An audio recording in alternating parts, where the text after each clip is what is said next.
সবার সুপারিশ রয়েছে, কিন্তু প্রধানমন্ত্রী যদি এই জায়গায় একটা সুপারিশ করে, সব সুপারিশ বাতিল, প্রধানমন্ত্রী সুপারিশের কাছে কারোটা চলবে? চলবে না। তার মানে কি 16 কোটি নাগরিকের ভিতর সবচেয়ে বেশি ক্ষমতাধর এবং সবচেয়ে ভেটো দেওয়ার একমাত্র অধিকার যিনি রাখেন তিনি হলেন স্বয়ং প্রধানমন্ত্রী।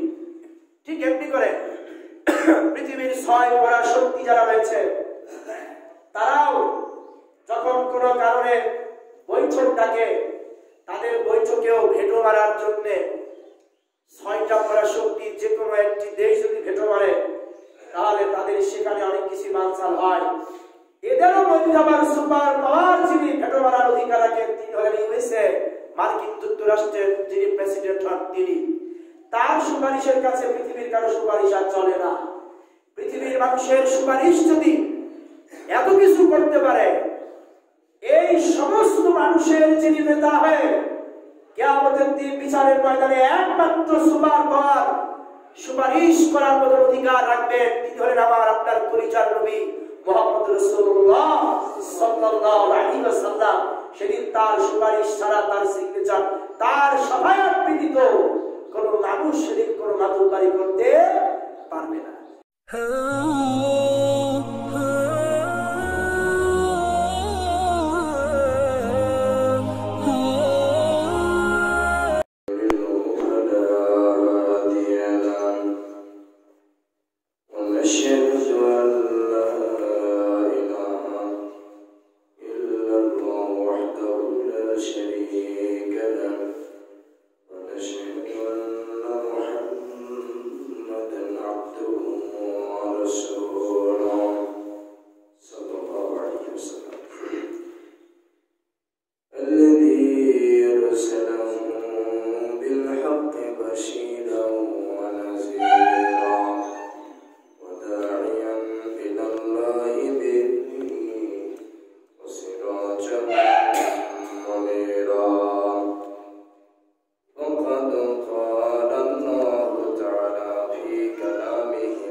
আলামিন আমাদেরকে হাজারো মানুষের ভিড় থেকে যাচাই বাছাই করে তার ঘর বাইতুস সালাম জামে মসজিদ এখানে এসে 2 রাকাত তাহিয়াতুল মসজিদ নামাজ পড়ার মতো তৌফিক দিয়েছেন।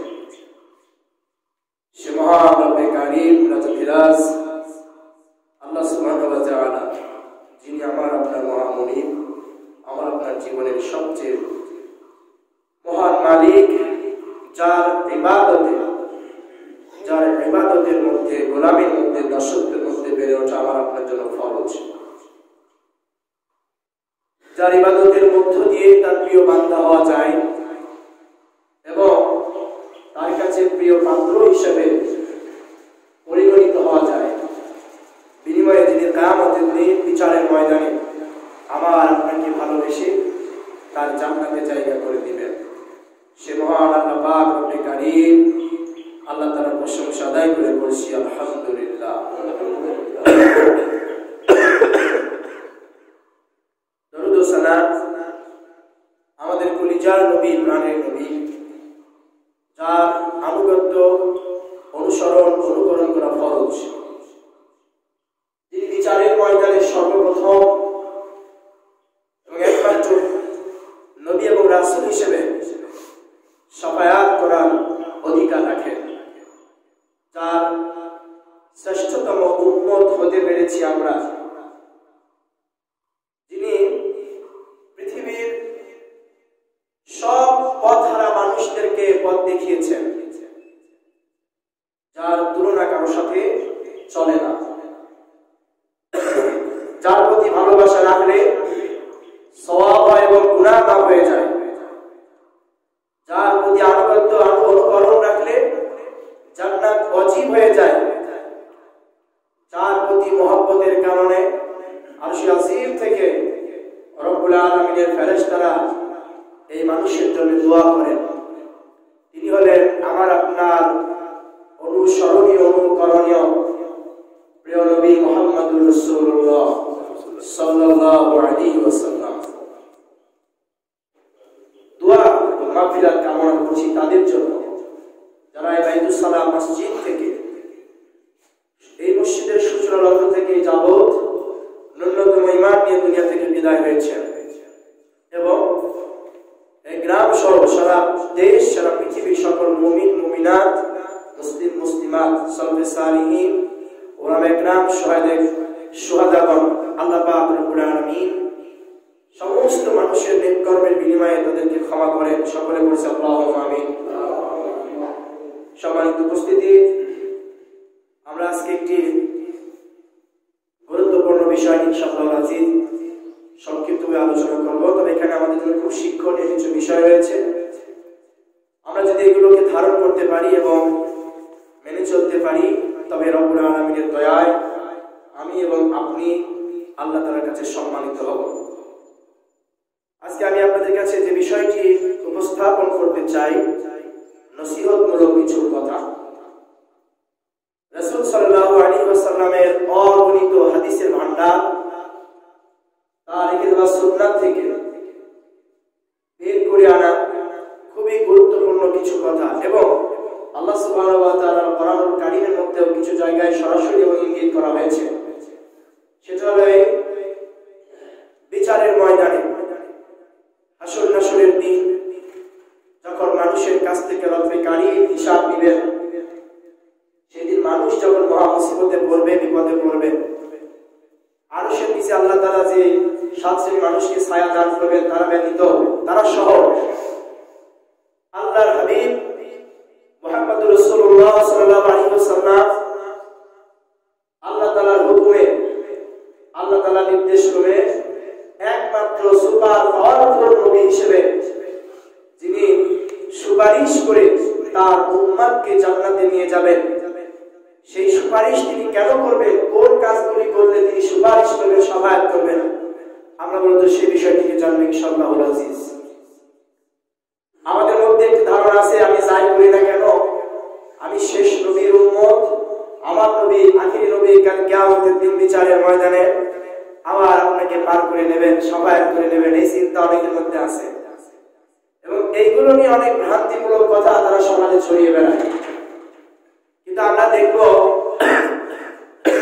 কোন কাজগুলি করলে পারে স্পেসিফিক কোরআন এবং সুন্নাতে সরাসরি বলে দেওয়া হয়েছে যে কাজগুলি করলে পারে আল্লাহ রাসূল সাল্লাল্লাহু আলাইহি ওয়াসাল্লামের সুপারিশ কপালে জুটবে, যে কাজগুলি করলে আল্লাহ রাসূলের সহায়ত কপালে জুটবে এবং যারা নবীজির সহায়ত পাবে, চূড়ান্ত সহায়ত সুপারিশ পাবে, তাদের প্রতি আল্লাহ দয়া করবেন এবং তারা আল্লাহ তাআলার জান্নাতের উত্তরাধিকারী হয়ে যাবে। সুবহানাল্লাহ।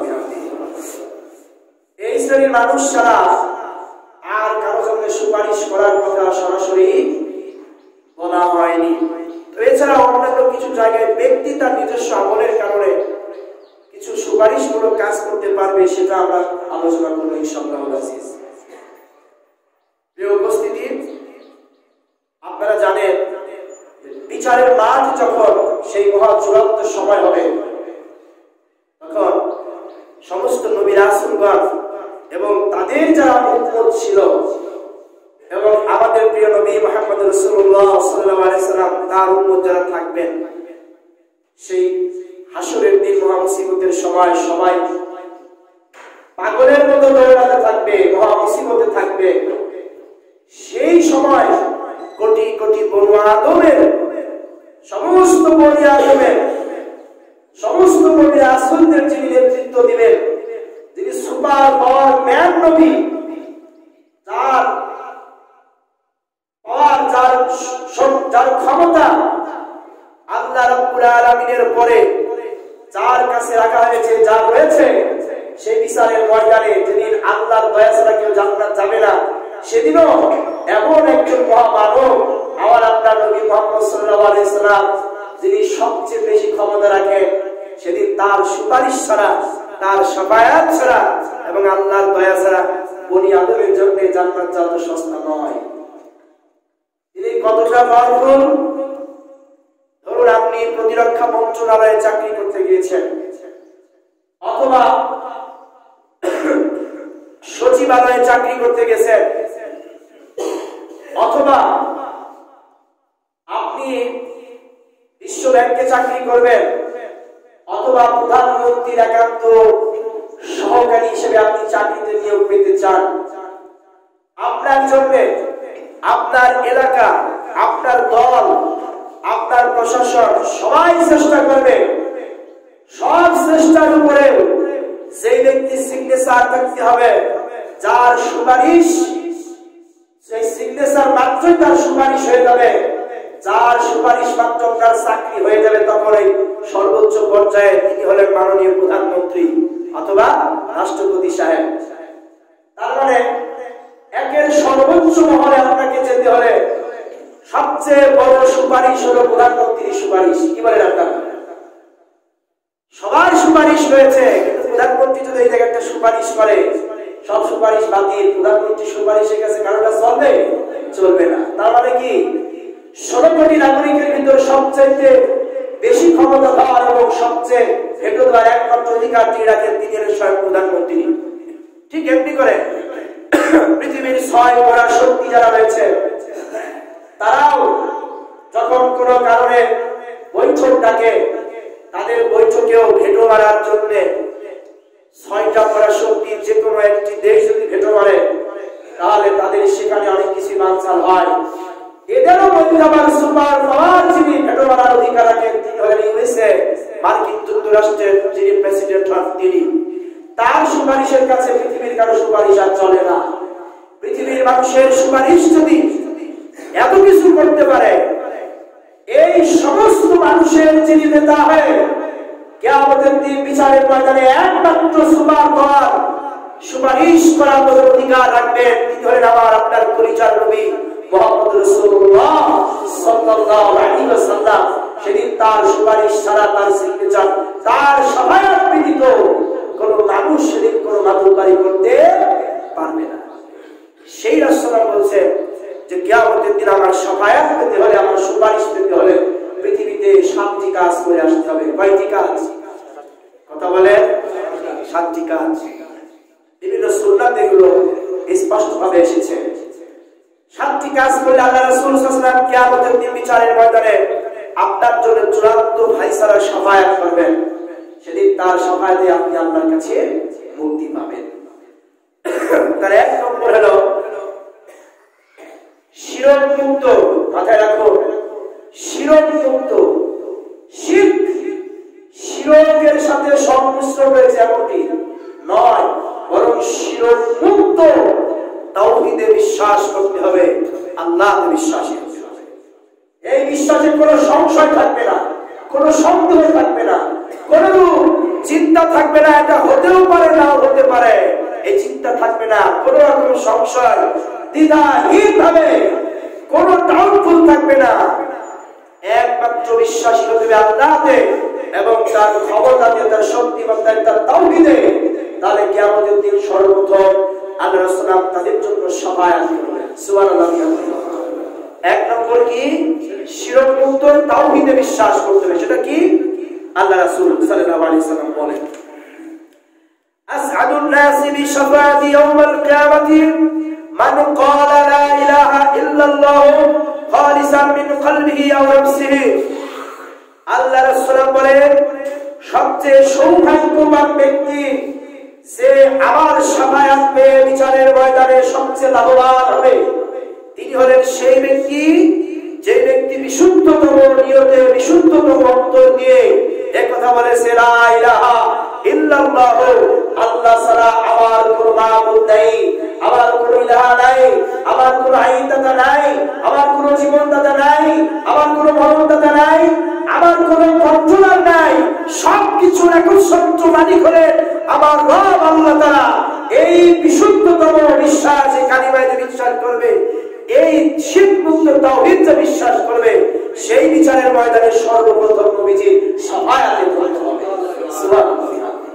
হাদিসটি পাবেন সহিহ বুখারীর প্রথম খণ্ডে। এখন আমরা কিন্তু বলছি যে শিরক মুক্ত তাওহীদ। আপনি যত বড় নামাজি হন না কেন, নামাজ আপনার জান্নাতের চাবি হতে পারে। এই নামাজের চাইতেও বড় জান্নাতের চাবি হলো তাওহীদ। একেবারে নিরঙ্কুশ বিশ্বাস, কোনো শিরক থাকবে না। এই বিশ্বাস যদি আল্লাহর প্রতি রাখা যায় তবে কিয়ামতের দিনে কপালে জুটবে। সেই শিরকের ভিতর কি থাকবে না? আল্লাহ এক, দ্বিতীয়, আল্লাহ বান্দার সাথে সরাসরি নামাজে কথা বলেন, আল্লাহ বান্দার সবকিছুর মনের খবর জানেন, তিনি সবকিছুর কন্ট্রোলার, তার দ্বারা পৃথিবীতে সবকিছু হয়, এই ক্ষমতা শুধু আল্লাহ। আমার আপনার জীবনের সবকিছু কল্যাণ অকল্যাণ নবীর হাতে বিশ্বাস করতে হবে। এখানে কোনো পীর বাবা ডাকা যাবে না, এখানে কোনো মাজারকে ডাকা যাবে না, এখানে কোনো মাধ্যম হিসেবে কোনো মৌলবী নেওয়া যাবে না, এখানে মাধ্যম হিসেবে কোনো পীর বুজুর্গ কোনো মৃত মানুষকে নেওয়া যাবে না। কোন মাধ্যম ছাড়া রব্বে কারীমের সাথে আমার আপনার সম্পর্ক রয়েছে, এই বিশ্বাসটাই হলো শিরক মুক্ত তাওহীদ। এই বিশ্বাস যদি করা যায়, এক নম্বরে বিচারের ময়দানে আল্লাহ রাসূল তার জন্য শাফায়াত করবেন। অর্থাৎ কিয়ামতের দিন নবীজির শাফায়াত পেতে হলে প্রথম শর্ত হলো শিরক মুক্ত হতে হবে। কোন মানব মূর্তির কাছে নয়, কোন ভাস্কর্যের নামে মানুষের সরাসরি মূর্তির কাছে নয়, কোন বেদিতে নয়, কোন ঠাকুর দেবতার কাছে নয়, কোন মৃত মানুষের কাছে নয়, সব শ্রেণীর শিরক মুক্ত থাকতে হবে। সেই শিরক মুক্ত থাকার বিনিময়ে বিচারের ময়দানে পরিচার নবীর শাফায়াত চলবে। এমনকি নামাজেও শিরক করা যাবে না। নামাজটা তাড়াহুড়া করে পড়ছিলেন, পাশে দেখলেন যে ইমাম সাহেব দাঁড়ায় আছে, অথবা মুয়াজ্জিন চলে এসেছে, ভাবছেন নামাজটা তাড়াহুড়া করেছে, ওই লোক দিলে খারাপ বলবে, তখন নামাজটা খুব সুন্দর করে পড়ছেন না, শিরক। এটা নফসের শিরক। নামাজ পড়বে কার জন্য? আল্লাহর জন্য। সেখানে শিরক রাখা যাবে না। মানুষ দেখানো নামাজ শিরক, মনের ভিতরে অহংকার থাকলে সেটাও শিরক। শিরক মুক্ত কালিমা তাওহীদে বিশ্বাসী হতে হবে। এই বিশ্বাসের কারণে বিচারের ময়দানে আপনি শাফায়াত পাবেন বলেছি, এবং এটা প্রথম শর্ত। আপনি নামাজি ব্যক্তি কিন্তু শিরক মুক্ত নন, আপনার জান্নাত যাওয়া মুশকিল হবে। কারণ বিচারের ময়দানে যার শিরক রয়েছে সে শাফায়াত পাবে না, যে শাফায়াত পাবে না তার কপালে জান্নাত জুটবে না। এই জন্য আমরা শিরক মুক্ত জীবন যাপনের জন্য আল্লাহর কাছে পানা চাই। সম্মানিত উপস্থিতি, এই জন্য আমাদেরকে বেশি বেশি করে একটি জিকির করতে হবে, এটা লা ইলাহা ইল্লাল্লাহ। এই ফুল জিকির কাটছাট করে নয়, পুরো জিকিরটাই যেটা আল্লাহর রাসূলের শেখানো জিকির, তাই জিকিরকে পরিপূর্ণ হকগুলো আদায় করতে হবে, অর্থ বুঝতে হবে এবং রবের সাথে কানেকশন তৈরি করতে হবে, শীত মুক্ত থাকতে হবে, তবে আল্লাহ তাআলার কাছে আমরা আল্লাহর দয়া পেতে পারি। 2, বিচারের ময়দানে শীত মুক্ত জীবনের পরে 2 নম্বর শাফায়াত পাবে সেই ব্যক্তিটি যার বিষয়ে আল্লাহ রাসূলের হাদিস রয়েছে সহিহ বুখারী এবং মুসলিমের মধ্যে। নবীজি বলেন, ইকরাউল কুরআনা ফাইন্নাহু ইয়াতি ইয়াউমাল কিয়ামাতি শাফিআন লিআসহাবিহি। হে আমার উম্মতের মানুষেরা শোনো, তোমরা বেশি বেশি করে কুরআন তেলাওয়াত করো, কুরআন বেশি বেশি করে পাঠ করো, কারণ কিয়ামতের দিন কুরআন তোমার পক্ষে শাফায়াত করবে আর আমি নবী তোমার জন্য শাফায়াত করব। সুবহানাল্লাহ। কোরআন আপনার জন্য শাফায়াত করবে। নবীজির পরে তাওহীদ মুক্ত থাকলে বা নবীজি শাফায়াত করবে, নবীজির পরে যদি কেউ শাফায়াত করে সেটা হচ্ছে কোরআনুল কারীম। নবীজির পরে দ্বিতীয় ভাবে তিনি শাফায়াত করবেন। এজন্য নবীজি বলেন, কোরআন পাঠকারী হও, কোরআন পড়ো, কোরআন বুঝো, কোরআন জানো, কোরআন মানো, কোরআনের জিন্দেগি চালু করো, তবেই কিয়ামতের দিন কোরআন তোমার শাফায়াত করবে আর তোমার জন্য আমিও শাফায়াত করব। সুবহানাল্লাহ। 2 নম্বর কি পাঠ করতে হবে? কোরআন পাঠ করতে হবে। আচ্ছা, রাসূলুল্লাহ বললেন এই বিষয় যে আল কোরআন ইয়াশফা'আনি লিল আবদি ইয়াকুলু সিয়াম রাব্বিনি মান আতাহু যা আশরাবি মিন নাহারি ফাশফা'নি ফীহি ওয়া ইয়াকুলুল কুরআন রাব্বা মান আতাহু মানাতুহু নাউল বিল লাইলি ফাশফা'নি ফীহি ফাশফা'নি। আল্লাহ রাসূল বলেন, কিয়ামতের দিন বিচারের ময়দানে কোরআনুল কারীম বলবে, আল্লাহ তুমি যে বান্দার হিসাব নিচ্ছ, এই বান্দা রাতের বেলায় ঘুম থেকে জেগে আমাকে তিলাওয়াত করেছিল, রাতের বেলায় ঘুম থেকে জেগে জেগে আমাকে তিলাওয়াত করেছিল, আমাকে পাঠ করেছিল, আমি তার পক্ষে তোমার কাছে সুপারিশ করছি, তাকে কবুল করো এবং তোমার জান্নাতে দান করো। সুবহানাল্লাহ। এই কথা কে বলবে? কোরআনুল কারীম। জোরে বলেন তো, কে বলবে? কোরআনুল কারীম। তার মানে আল্লাহ রাসূলের ভাষায় শাফায়াত পেতে হলে কোরআনের পাঠক হতে হবে। কিসের পাঠক হতে হবে? আমরা যখন উপন্যাসের পাঠক, আমরা যখন বিভিন্ন সিরিয়ালের পাঠক, আমরা যখন বিভিন্ন বইয়ের পাঠক, আমরা যখন নিজের দলীয় কিতাবের পাঠক, আমরা তখন দলের লিখিত বইয়ের পাঠক, আমরা এখন মানুষের বিভিন্ন ইতিহাসের পাঠক, আমরা ইংরেজি বিদ্যার পাঠক। অথচ আল্লাহ রাসূল সাল্লাল্লাহু আলাইহি ওয়াসাল্লাম বললেন, পৃথিবীতে তোমাকে সবচেয়ে বেশি যে জিনিস পাঠ করতে হবে তার নাম হলো কোরআনুল কারীম। তুমি কোরআনের পাঠক হও, কিয়ামতের দিন কোরআন তোমার পক্ষে শাফায়াত করবে। সুবহানাল্লাহ। কিসের পাঠক হব? কোরআনুল কারীমের পাঠক হব। কেন কোরআনের পাঠক হতে হবে? কারণ আল্লাহ রাসূলের কাছে আল্লাহ যে দ্বীন জীবন ব্যবস্থা পাঠিয়েছেন, এটা কোরআনের আয়াত দিয়ে সাব্যস্ত। এই কোরআনুল কারীমের চাইতে আধ্যাত্মিক শক্তি পৃথিবীতে কিছু রাখা হয়নি। এই কোরআনুল কারীমকে বলা হয়েছে কনস্টিটিউশন, যে কোন রাষ্ট্রের সংবিধান। এই কোরআনুল কারীম দ্বারা রাসূলুল্লাহ গোটা পৃথিবী সাম্রাজ্য চালিয়েছেন, কোরআনে রাশিদের চালিয়েছেন। কোরআনের আইনের দ্বারা পৃথিবীতে সুশান্তি আনা সম্ভব, এর বাইরে কখনো সম্ভব নয়। আর এই কোরআন আল্লাহর সরাসরি মুখের বাণী। কার মুখের বাণী? আল্লাহর মুখের বাণী। অর্থাৎ যে কিতাব, যে মেসেজটা আল্লাহর সরাসরি মুখের বার্তা হয়েছে, তার মর্যাদা আসমান জমিনের কেউ সহ্য করতে পারে না। এই জন্য এটা মর্যাদা বেশি। এটা পাঠ করলে কিয়ামতের দিন আপনি নবীর শাফায়াত পাবেন। নামাজ পড়ার সময় কোরআন ছাড়া বাইরে কিছু পাঠ করে নামাজ হয় না। আপনি যত বড় মুফতির ফতোয়া আনেন না কেন, কোরআন থেকে বাদ দিয়ে কোনো কিছু দিয়ে নামাজ পড়লে নামাজ হবে না। অর্থাৎ মানুষের কলিজার প্রথম নির্যাস যেটা হবে সেটা হলো এই পবিত্র কোরআনুল কারীম, অর্থাৎ কোরআনের পাঠক আপনাকে হতে হবে। জীবনের পাঠ করে ফেলেছেন 60 বছর, কোরআনের হরফ ছিল 29টা, 29 দিনে 29টা মুখস্থ করলে হয়ে যাওয়ার কথা ছিল। অথচ জীবনে 60 বছর, বছরে একটা করলেও 58 বছর লাগে, তাও করা হয়নি। জীবনে 60 বছর চলে গেছে, অথচ কোরআন তেলাওয়াত করা হয়নি, কোরআনের পাঠক হয়নি, কোরআন পড়া হয়নি। অথচ এই চোখ দিয়ে পৃথিবীর সব নিয়ামত দেখেছি। তাহলে কিভাবে আপনি নবীজির শাফায়াত পাবেন? যেখানে কোরআনের পাঠক হলে শাফায়াত আর কোরআনের পাঠকের জন্য নবীর শাফায়াত, দুইটা শাফায়াত রয়েছে। সেই শাফায়াত পেতে হলে কোরআন প্রথমে চোখ দিয়ে, অথচ এই চোখ দিয়ে আল্লাহর কিতাবই দেখা হয়নি যে আল্লাহকে নিজে চোখ দিয়ে দেখবো।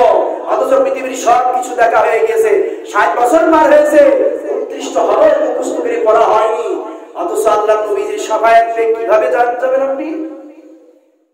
Impossible, impossible. যেই এই কিতাব আল্লাহর নবীজির তাওহীদকে বিশ্বাস করার পরে পাঠ করা ফরজে আইন, যে কিতাবের ভিতরে রয়েছে ঈমানের সবকিছু, সেই কিতাবের পাঠক হতে পারিনি, নবীজির শাফাআত পাওয়া সম্ভব নয়। নবীজির শাফাআত পেতে হলে, কোরআনের শাফাআত পেতে হলে আপনাকে অবশ্যই কোরআনের পাঠক হতে হবে। কিন্তু দুঃখের বিষয় হলো আমাদের দেশে কোরআনের পাঠকের সংখ্যা দিন দিন কমে যাচ্ছে। অনেক শিক্ষিত মানুষ অনেক কিছু জানে, মাস্টার্স করেছে, বিসিএস ক্যাডার হতেছে, কোরআন পড়তে জানে না, আফসোস। এরপরে এদেশে কোরআন পাঠ করা বলতে বোঝায় মানুষ মরে গেলে তার ওই মরা মানুষের বাড়ি দিয়ে কোরআন পড়ি দেওয়া, নাউজুবিল্লাহ মিন যালিক। এই জন্য কোরআন পাঠানো হয়নি তো। কোরআনের পাঠক মানে কি? কোরআনকে পড়তে হবে, পড়া। যারা ইংরেজি করেছে, এই ইউরোপিয়ান স্টাডি, যার বাংলা অর্থ করা হয়েছে জেনে শুনে পড়ো। আর আমরা বলি খালি সোয়াবের আশা করে বলি দরবারি। কোরআনকে স্টাডি করতে বলা হয়েছে, বুঝতে বলা হয়েছে।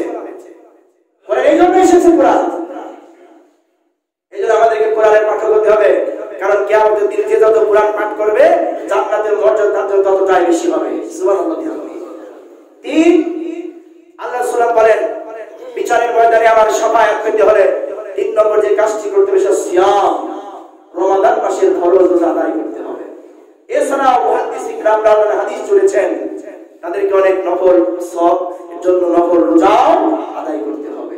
তাহলে আমাদেরকে 3 নম্বর কি করতে হবে? রোজা রাখতে হবে। নবীজির শাফায়াত কপালে জুটতে হলে রোজা রাখতে হবে। ফরজ রোজা, এখন দিন দিন অনেক মানুষ আছেন ফরজ রোজা রাখে না, তাদের বিভিন্ন সমস্যা তারা দেখিয়ে রোজা থেকে দূরে ছিটকে যায়। আল্লাহ তাদেরকে হেদায়েত দিন, আমরা যেন রোজাবিহীন জীবন যাপন না করি, বরং রোজাই হবে আমার আপনার জীবনের 1 নম্বর কান্ডারি। আমরা রোজা রাখবো, জিন্দেগি চলে যাবে, কিন্তু ফরজ রোজা ছাই করা ইনশাআল্লাহ আজিজ, এই নিয়ত করতে হবে। সামনে রমজান আসছে, এপ্রিল মাসের শেষের দিকে, রোজা নিয়ত করতে হবে। রোজা রাখলে, রোজা হক আদায় করলে নবী বলেন কিয়ামতের দিন 3 নম্বর সেই ব্যক্তি আমার শাফায়াতে জুটবে, সে ব্যক্তি আমার শাফায়াত পাবে, রোজাও শাফায়াত করবে, নবীজি নিজেও শাফায়াত করবে। তাহলে কি করতে হবে? রমাদান মাসে রোজা রাখতে হবে, বিভিন্ন নফল রোজা রাখতে হবে। 4, রাসূল বলেন 4 নম্বর বিচারের ময়দানে আমার শাফায়াত পেতে হলে আযানের পরে যে দোয়া রয়েছে দোয়া পাঠ করতে হবে। অবাক লাগছে আপনাদের না? ওদের বিটিভি পাঠ করে দেয়, আমরা তো পাঠ করবো কি করছি? টেলিভিশনে আযানের দোয়া পাঠ করে দেয়, আমি দেখি করি জান দরকার আছে না। আল্লাহর নবীজি বলেন বিচারের ময়দানে 4 নম্বর আমার শাফায়াত পেতে হলে তাকে অবশ্যই আযান শুনে আযানের জবাব দিতে হবে এবং আযানের পরের দোয়া পড়তে হবে। দোয়াটা কি? আযান শুনে বলতে হবে রাদিতু বিল্লাহি রাব্বা ওয়া বিল ইসলামি দীনা ওয়া বি মুহাম্মাদিন নাবিয়্যা সাল্লাল্লাহু আলাইহি ওয়াসাল্লাম। আল্লাহুম্মা রাব্বা হাযিহি দাওয়াতি তাম্মা ওয়াস সালাতিল কায়িমা আতি মুহাম্মাদিন রাসূলাল ফাদিলা ওয়া বাসরা কামান মাহমুদান আল্লাযী ওয়া'তা। এরপরে পড়তে হবে আল্লাহুম্মা সাল্লি ওয়া সাল্লিম আলা মুহাম্মাদিন নাবিয়্যা সাল্লাল্লাহু আলাইহি ওয়াসাল্লাম। আশহাদু আল্লা ইলাহা ইল্লাল্লাহ ওয়াহদাহু লা শারীকা লাহু ওয়া আশহাদু আন্না মুহাম্মাদান আবদুহু ওয়া রাসূলুহু। আযানের পরে, আযানের জবাব দেওয়ার পরে, আযানের পরে দোয়া বললে কিয়ামতের বিচারের ময়দানে নবীজি শাফায়াত করবে। অধিকাংশ মানুষ আযানের পরে দোয়া জানে না, বলবেন না? অধিকাংশ মানুষ আযানের পরে দোয়া জানে না। নবীজির শাফায়াত দিনে যেখানে বাঁচার সুযোগ নেই, সেখানে বলা আছে আযানের জবাব দিয়ে আযানের উত্তর যে দোয়া রয়েছে দোয়া করতে হবে।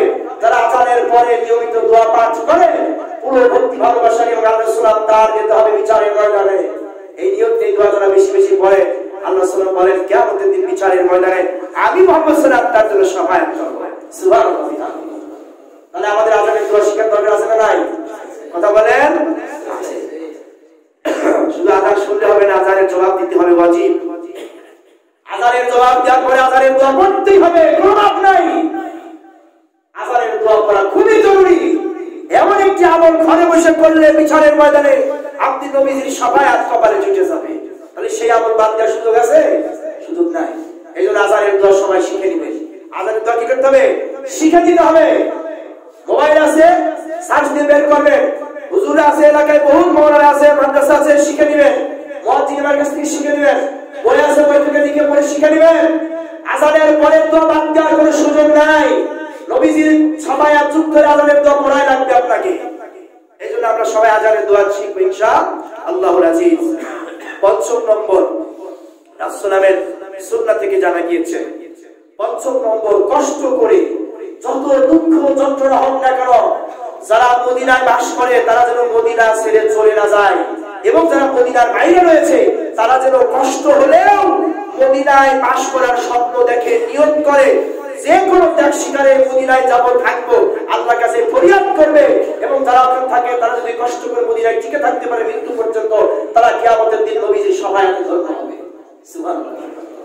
দেখেন না গজলে কত গান করে না, সোনার মদিনা। কেন বলে মদিনা? মদিনার চাইতে তো পবিত্র ভূমি পৃথিবীতে নাই।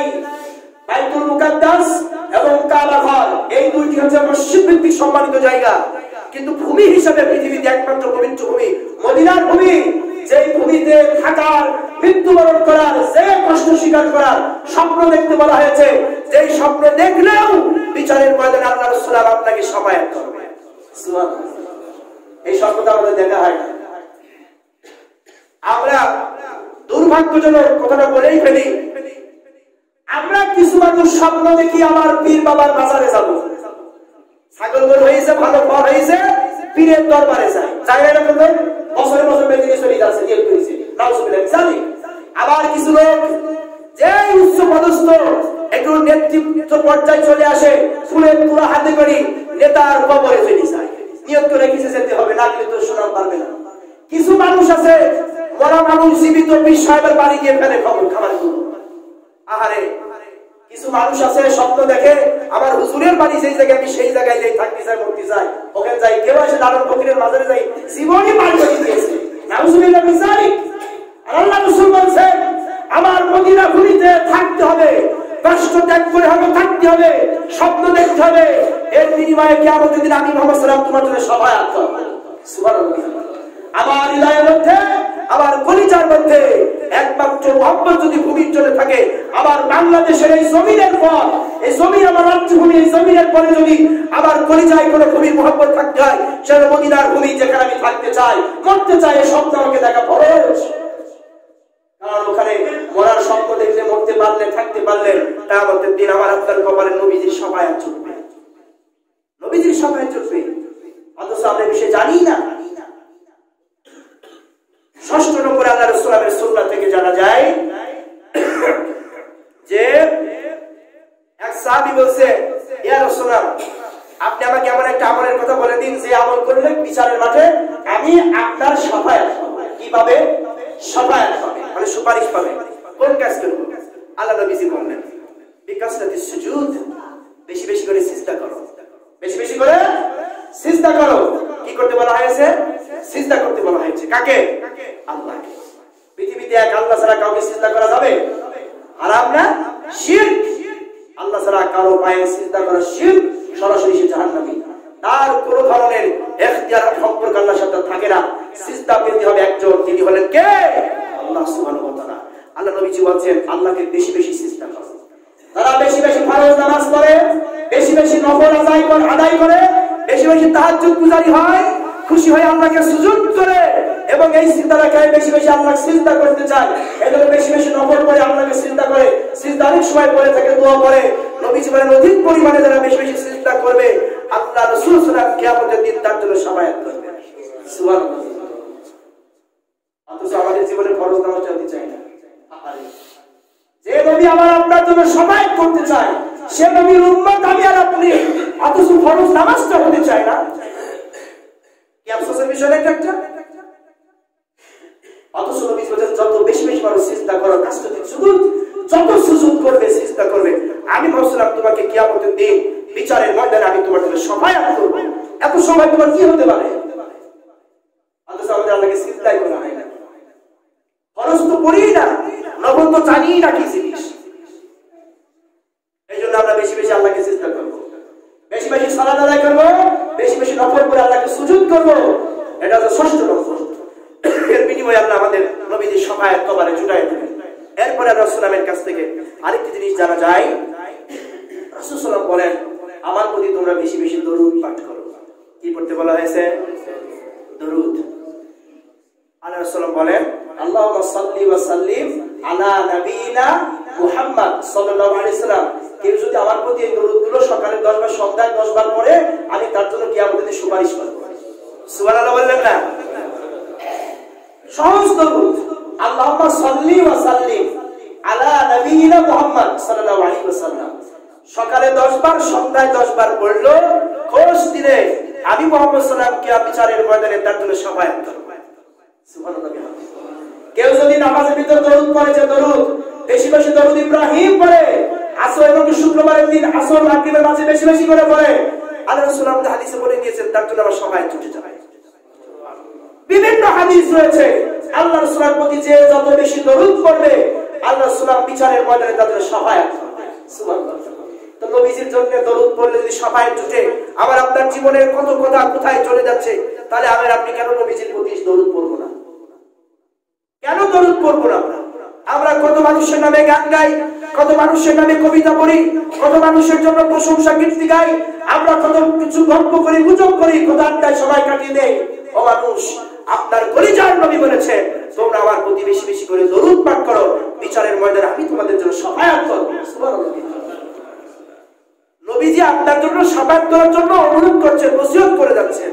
আমি আর আপনি সেই নবীর উম্মত, অথচ রাসূলের দরুদটা জানতে হয়। দরুদের তো অনেক। আল্লাহুম্মা সাল্লি আলা মুহাম্মদ, এটা একটা দরুদ। সাল্লাল্লাহু আলাইহি ওয়াসাল্লাম, এটা একটা দরুদ। আল্লাহুম্মা সাল্লি ওয়া সাল্লিম আলা নবিয়িনা মুহাম্মদ সাল্লাল্লাহু আলাইহি ওয়াসাল্লাম, এটা একটা দরুদ। আল্লাহুম্মা সাল্লি আলা মুহাম্মাদ আবদিকা রাসূলিকা ওয়া সাল্লি আলা ফুলান মুমিনাত মুসলিম, এটা একটা দরুদ। দরুদ ইব্রাহিম, এটা একটা দরুদ। আল্লাহুম্মা সাল্লি আলা মুহাম্মাদিন নাবিয়্যিল উম্মি ওয়া আলা আলিহি ওয়া সাহবিহি ওয়াসাল্লাম, এটা একটা দরুদ। আপনি দরুদগুলো পড়েন, কিছু বলতে সাল্লাল্লাহু আলাইহি ওয়াসাল্লাম বেশি করে পড়েন, মুহাম্মদ রাসূল নবীর নাম শুনলে সাল্লাল্লাহু আলাইহি ওয়াসাল্লাম পড়েন। তবুও নবীজির প্রতি দরুদ পড়া বাদ দিবেন না। গল্প গুজবে চেয়ে নবীজির নামে দরুদ পড়লে, তার প্রতি পড়লে যদি আমার কিয়ামতের দিন শাফায়াত ছুটে যায়, তাহলে আমি কেন দরুদ ছেড়ে দেব? সবাই উপস্থিতি, তাহলে আমি 7টি বিষয় আপনাদের বলেছি। এই 7টি বিষয়ে মূলত যার ভিতরে আমল থাকবে বিচারের ময়দানে আল্লাহ রাসূলের শাফায়াত পাবে। এই 7টির বাইরে আর কোনো কিছুতে শাফায়াতের কথা বলা হয়নি। এমনি ব্যক্তিগতভাবে অনেকে শাফায়াত, শহীদ ব্যক্তি তার পরিবারের কাজে শাফায়াত করতে পারে। কোনো ভালো আলেম, ভালো হাফেজকারী সংরক্ষণ করেছিল, সে তার পরিবারের কাজে শাফায়াত করতে পারে। তবে সেই শাফায়াত আপনি দয়া করেন, কবুল করবেন, বিনিময়ে জান্নাত দিবেন। কিন্তু নবীজির সুন্নাতে শাফায়াত পেতে হলে আমি যে 7টি কাজের কথা বলেছি, 1 শিরক মুক্ত তাওহীদ কালেমা বিশ্বাস হতে হবে, 2 কোরআনের পাঠক হতে হবে, 3 সিয়াম পালন করতে হবে, 4 সেই মদিনাতে থাকার চিন্তা করতে হবে, তারপরে 5 আল্লাহর রাসূলের প্রতি আপনার বেশি বেশি করে দরুদ পাঠ করতে হবে, যে দরুদ আপনি শিখে নেবেন। আযানের পরে দোয়া করতে হবে, বেশি বেশি করে আল্লাহকে সিজদা করতে হবে। এই 7টি কাজ যার মধ্যে থাকবে সেই বিচারের ময়দানে নবীজির শাফায়াতে দখল হবে। আল্লাহ পাক রব্বুল আলামিন আমাদেরকে 7টি কাজ চূড়ান্তভাবে করার তৌফিক দিন। আমিন। আসসালামু আলাইকুম ওয়া রাহমাতুল্লাহি ওয়া বারাকাতুহু।